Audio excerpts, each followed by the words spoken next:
Merci beaucoup pour cette invitation. Je suis ravi de présenter et surtout je suis ravi d'avoir la chance de passer après tous les intervenants précédents parce que ça me permet d'aller un peu plus vite sur la définition de ce qu'on entend par neurodéveloppement.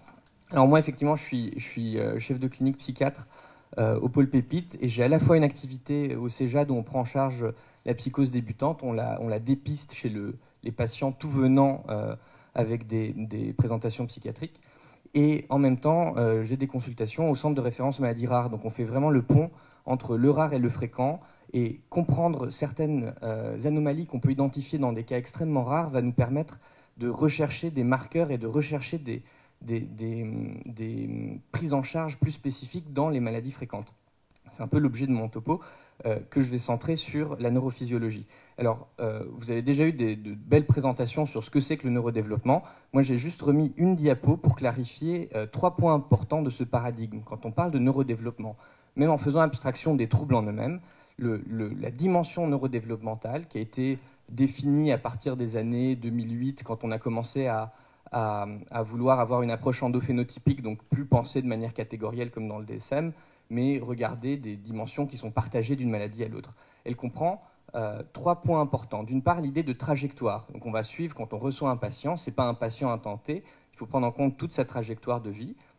Et dans cette trajectoire-là, si on identifie une anomalie qui l'a conduit à nous consulter, est-ce que c'est une déviation par rapport à une trajectoire initialement normale? Est-ce qu'il y a toujours eu un retard ou est-ce qu'il y a une régression? C'est le raisonnement classique que tous les pédiatres ont. En fait, on peut l'avoir même à l'âge adulte, même à l'adolescence, en se posant cette question. Deuxièmement, il y a cette question de vulnérabilité qui a été déjà très bien décrite. Le cerveau se développe au cours du temps, il passe par des phases différentes. Il y a des phases de développement très importantes dans la vie fétale, dans la petite enfance, mais il y en a d'autres qui sont aussi importantes entre 15 et 25 ans. Et donc, est-ce que des facteurs de stress, des perturbations à des moments différents de ce développement vont induire des présentations différentes? C'est le cas. Donc, des perturbations très précoces, par exemple de la neurogenèse ou de la migration neurale, sont plutôt associées à des troubles du spectre de l'autisme. Des perturbations tardives, par exemple de la maturation des interneurones, sont plutôt associées à des troubles du spectre de la schizophrénie. Et le troisième point important paradigmatique, c'est celui de l'interaction dynamique entre systèmes.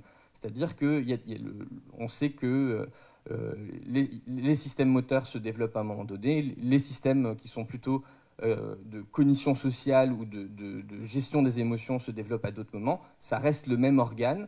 Est-ce que des anomalies dans le développement de toutes les structures de connectivité associées à la motricité vont avoir un impact sur la cognition sociale ou vice-versa? C'est des questions qui doivent se poser quand on est dans ce paradigme. Ça, c'est une diapo qui est hyper connue, que vous avez déjà vue. Donc, c'est l'idée que le cerveau se développe de manière continue, passant par plusieurs phases. Et une phase qui n'apparaît pas sur cette diapo, c'est celle de ce qui se passe vers 15-30 ans, qui est celle de la maturation des interneurones, qui, pour nous, qui considérons les pathologies qui se manifestent plutôt à cet âge-là, est très importante. Alors, on sait que les troubles neurodéveloppementaux classiques définis selon la catégorie du DSM sont plutôt diagnostiqués en moyenne vers 5 ans. Les troubles du spectre de la schizophrénie et les troubles de l'humeur sont plutôt diagnostiqués autour de 20 ans. Mais comment est-ce qu'on réfléchit dans cette période entre 10 et 20 ans où il y a des troubles neurodéveloppementaux qui sont diagnostiqués mais un peu plus tardivement, peut-être parce qu'il n'y avait pas un retentissement majeur immédiat et des efforts de compensation ont pu être faits, et les troubles émergents plus fréquents de type du spectre de la psychose qui se superposent. Comment faire dans cette période-là? Eh bien, l'idée qu'on adopte, c'est celle d'un gradient neurodéveloppemental. C'est de considérer qu'il y a un continuum entre des troubles du neurodéveloppement qui sont à début précoce et des troubles du neurodéveloppement qui sont à manifestation plus tardive, comme on peut considérer une grosse partie, par exemple, de la schizophrénie. Ce continuum, ce gradient neurodéveloppemental, il est hyper important à caractériser, d'une part parce que génétiquement, on sait qu'il existe. Donc il y a eu, depuis l'essor de la génétique, à partir des années 2000 jusqu'en 2010, on faisait des études cas témoins, on se disait, je compare telle maladie fréquente avec des sujets sains, je vois quelles anomalies génétiques sont associées à la maladie, et je publie un papier en disant, ces anomalies-là sont une signature de la maladie. Et puis, à force d'en faire, on a réussi à avoir énormément de cohortes et on s'est rendu compte que c'était les mêmes anomalies qui étaient partagées d'une pathologie à l'autre. Donc ça, on le sait en génétique. On l'a su un peu plus tard en neuroanatomie. Donc pareil, des cohortes se sont faites. On a fait chaque sous-spécialité étudier sa maladie par rapport au sujet sain, trouver soi-disant une signature spécifique de leur maladie. Et en réalité, lorsqu'on regroupe toutes les cohortes, donc là c'est un papier de 2021, on se rend compte qu'il y a les mêmes patrons, par exemple, de perte d'épaisseur corticale qui sont largement partagés entre des pathologies qui, a priori, nous semblent très différentes, allant du Gilles de la Tourette aux troubles au TDAH, à la schizophrénie ou à l'autisme. Et cette convergence-là, qui est connue génétiquement, qui est connue neuroanatomiquement, qui est bien sûr connue cliniquement, elle est aussi importante d'un point de vue neurophysiologique. Il y a vraiment une convergence vers des mécanismes communs de régulation de l'activité neurale. D'une part, si on regarde les maladies rares, il y a énormément d'atteintes différentes qui vont induire des perturbations de la gestion du stress, de la perturbation au niveau du stress hormonal, du stress biologique, au niveau du stress oxydatif, qui vont induire une perturbation des interneurones. De la même manière, il y a énormément de facteurs environnementaux, on l'a vu aussi, qui peuvent perturber ce fonctionnement. Et l'exemple que moi je donne toujours parce que je trouve qu'il est formidable, c'est de cette convergence à un niveau de perturbation neurophysiologique de pathologies différentes, c'est celle d'anomalies de la structure du récepteur NMDA. Sans entrer dans le détail, ce récepteur NMDA est extrêmement important pour la plasticité synaptique, ce qui permet aux neurones de communiquer entre eux. Et en fait, il est structuré par des sous-unités. Et il y a certaines sous-unités qui sont exprimées pendant la vie fétale, Green 2B, peu importe son nom, et il y a d'autres sous-unités qui ont exactement le même rôle, qui sont exprimées après, à la naissance, et plus tard. Et donc, ces deux sous-unités vont jouer exactement le même rôle dans la structure, mais l'une est présente avant, Green 2B, l'une est présente après, Green 2A. Or, des mutations génétiques, par exemple, de Green 2B, vont entraîner une perturbation du fonctionnement de ce récepteur donc pendant la vie fétale et vont être associées à des troubles du spectre de l'autisme ou des troubles neurodéveloppementaux à début précoce. Des mutations de Green 2A qui jouent exactement le même rôle mais plus tard vont être associées à des phénotypes du spectre de la schizophrénie. Donc vous voyez qu'il y a des mutations différentes génétiques qui vont converger vers un récepteur commun dont le fonctionnement va être perturbé, qui ensuite, à nouveau, vont diverger vers des phénotypes différents. Donc il y a vraiment une convergence à ce niveau-là neurophysiologique. Et ce qui est associé à l'apparition d'une maladie, c'est vraiment la fenêtre dans laquelle cette sous-unité s'exprime. Alors, on en arrive à ce rôle des interneurones. Alors, qu'est-ce qu'ils font exactement? Ce qu'on apprend souvent, c'est que les interneurones, ils sont GABAergiques, ils produisent du GABA, qui est un neurotransmetteur qui inhibe. Mais cette inhibition-là du signal, elle est extrêmement importante parce qu'elle permet de synchroniser l'information. C'est un peu comme dans un spectacle. Si vous mettez tous à applaudir en même temps de manière chaotique, il y aura un bruit important. Mais si vous commencez à inhiber, si vous essayez de vous synchroniser avec vos voisins, il va falloir inhiber ce que vous voulez faire un peu, de sorte de créer ce signal oscillatoire. Et c'est ça le rôle des interneurones par rapport aux cellules pyramidales qui sont les neurones qui traitent l'information. Et lorsque les interneurones fonctionnent correctement, on peut avoir une fréquence oscillatoire très très élevée qui nous permet d'avoir toutes les fonctions cognitives, toutes les tâches exécutives ou cognitives qui sont élevées. Et ce qui est intéressant pour replacer ça dans le paradigme neurodéveloppemental, c'est qu'il y a une période particulière dans laquelle l'activité de ces interneurones est perturbée de manière physiologique. Sur le graphique de droite, ce que vous voyez, alors, je vais pas le... Ah si, comme ça. Tac. Ok. Bon, peu importe. Donc sur le... Bon, j'arrive pas. Sur le graphique de droite, vous voyez la puissance spectrale gamma. Gamma, c'est des fréquences très très élevées que vous allez avoir si vous faites du calcul mental ou si vous êtes en train d'identifier d'un point de vue visuel une image cachée dans une autre. Et à la fin de l'adolescence, on a une certaine puissance de fonctionnement. Pendant l'adolescence, cette puissance-là s'effondre et au début et à la fin de l'adolescence, au début de l'âge adulte, on retourne à un niveau qui est vraiment très performant. Comme si quelque chose se passait pendant cette période de l'adolescence qui perturbait un peu notre capacité à fonctionner à une puissance très élevée gamma. Et ce qui se passe dans cette période-là, c'est la maturation des interneurones. Donc ça, c'est vraiment quelque chose qui est essentiel. Et cette période-là correspond à la période dans laquelle on va diagnostiquer des troubles comme la schizophrénie ou la bipolarité. Donc il est extrêmement important de prendre en considération cette dimension neurodéveloppementale, neurophysiologique, lorsqu'on considère ces troubles-là. Alors, voilà. Alors, si vous regardez dans le trouble du spectre de l'autisme, j'ai eu un peu de mal à trouver des articles qui puissent mesurer vraiment ce qui se passe dans le cerveau. Parce que le GABA, c'est assez difficile en tant que neurotransmetteur de le mesurer. Mais il y a des stratégies très astucieuses qui, par ce qu'on appelle une spectroscopie par résonance magnétique, arrivent à mesurer le taux de GABA en ajustant sur les taux des autres neurotransmetteurs. Et les auteurs dans ce papier ont démontré qu'en particulier à l'adolescence, au début de l'adolescence, chez les 11-15 ans, il y avait une moindre expression de GABA dans les régions du cerveau qu'ils regardaient. En parallèle, s'ils regardaient longitudinalement de 6 à 14 ans, ils constataient que chez les sujets qui se développent de manière typique, il y a une augmentation progressive du GABA qu'on peut mesurer, ce qui n'était pas le cas chez les sujets avec un trouble du spectre de l'autisme.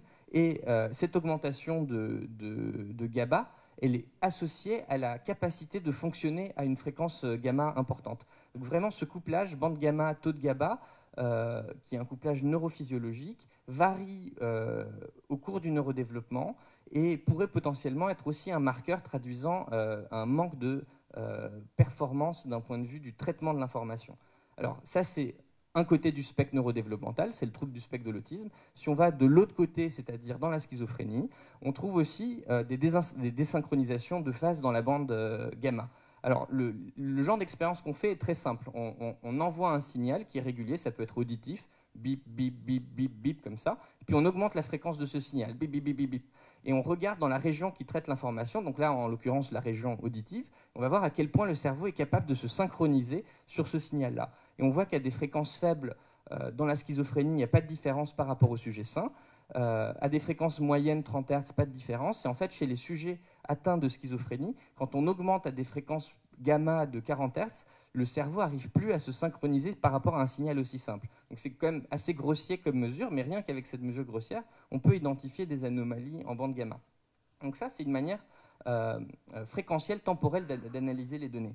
On peut tout à fait aussi analyser les données d'une manière topographique. Donc plutôt que de regarder la séquence, la variation de l'onde au cours du temps, on peut regarder, on prend par paire les électrodes qu'on place sur la tête pour mesurer le courant électrique, et on regarde la répartition de différences de potentiel sur l'ensemble du scalp. En faisant ça, on peut arriver à calculer des différences de potentiel globales qui traduisent une sorte de polarisation globale du cerveau. C'est-à-dire que quelque part, dans une région, je suis très chargé positivement, dans une autre, je suis très chargé négativement. Et ce genre de patron de polarisation globale va changer très rapidement toutes les 100 millisecondes de manière, pour l'instant, aléatoire. Enfin, on n'a pas réussi à trouver jusqu'à présent une logique à ces changements-là. Et ça va très très vite, 100 millisecondes, voire moins, c'est la vitesse de la pensée en termes de flux d'informations.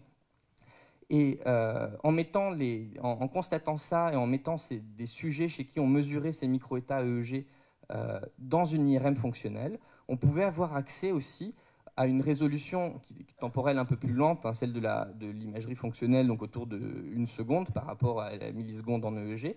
Mais on pouvait voir les réseaux les réseaux à l'échelle du cerveau qui pourraient sous-tendre ces activités de micro-états.